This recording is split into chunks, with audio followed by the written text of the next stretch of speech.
Hello, I'm Anthony Smedley, Assistant Principal at Angleton High School, and I'd like to welcome you on this journey about restorative discipline. The objective for today's lesson will be for you to know how to define restorative discipline, understand why restorative practices are necessary for effective teachers, and you'll have an opportunity to design a community building circle that you will use in your class. Let's start by clearly defining restorative discipline.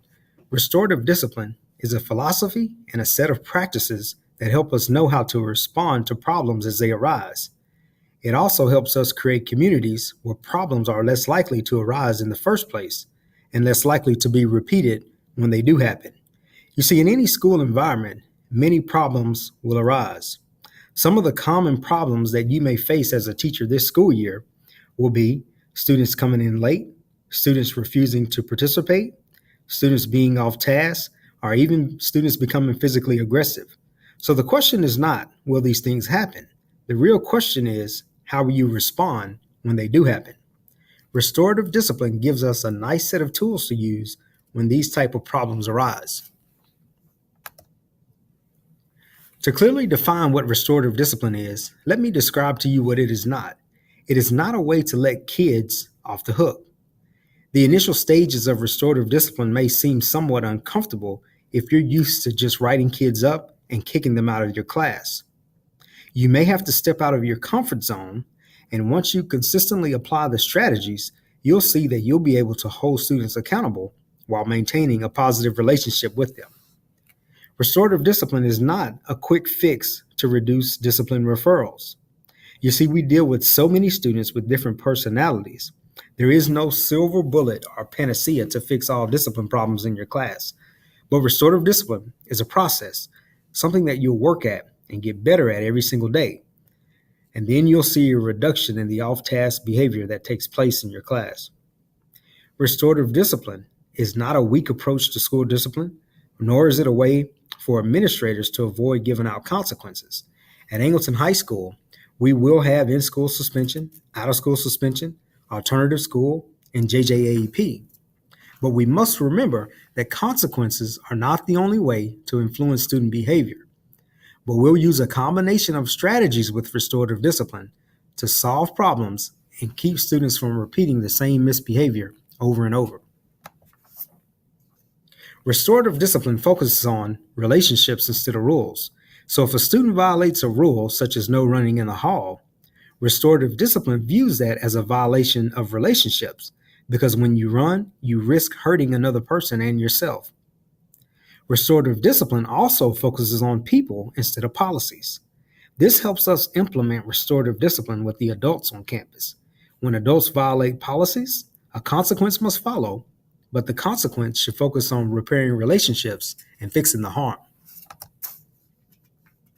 Restorative discipline has been proven to reduce suspensions, in-school suspensions, and increase connection to school and learning. The paradigm shift created by restorative discipline calls for a change in the head and the heart. It helps us see things differently, do things differently, and get different results. No longer do we focus on the rules being broken or who broke the rules, but we focus on the harm caused and meeting the needs of everyone involved in the conflict. Restorative discipline helps us build a positive school culture. It helps us build a community where students and staff members feel a sense of belonging and significance. To belong, one has to be seen. To be significant, one has to contribute.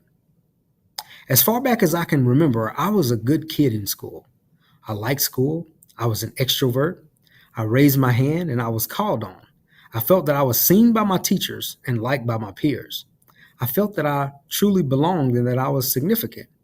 However, many students are not seen in the classroom, and many of them are rarely heard. Fortunately, restorative discipline provides us the necessary tools to help students and staff members belong and contribute. With circles, you can use them for almost any circumstance.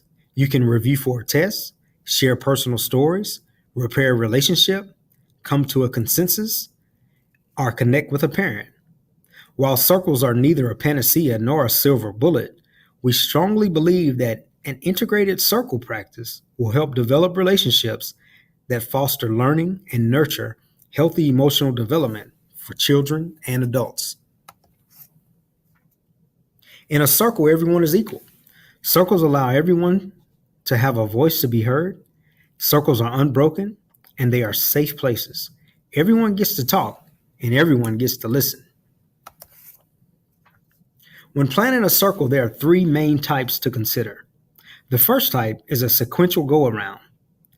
In a sequential go-around, a question is posed and students answer in turn, and they proceed through the circle in either a clockwise or a counterclockwise direction. The teacher may go first and often set the tone or model the expected length of the response.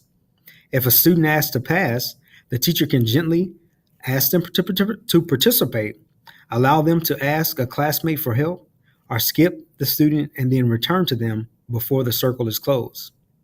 In non-sequential circles, they are more freely structured, and there is no fixed order. Students may be required to raise their hand and ask to speak or ask for the talking piece. The major disadvantage of a non-sequential circle is not everyone is guaranteed a chance to speak. One solution is simply to ask who has not spoken and say that you would like to hear from everyone. Fishbowl circles are effective for a large number of participants. Fishbowls are made up of an inner circle and an outer circle. Those in the inner circle are active participants, and those on the outer circle are observers. The outer circle can evaluate the specific process and give feedback to those that participated on the inner circle at the end.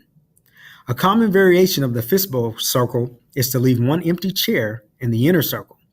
If someone on the outer circle would like to make a brief comment or contribute to the inner circle discussion, they may do so by sitting in the empty seat, then returning to their original seat once they are finished speaking. The first three things to consider when planning a circle are shared guidelines, the opening ceremony, and the talking piece.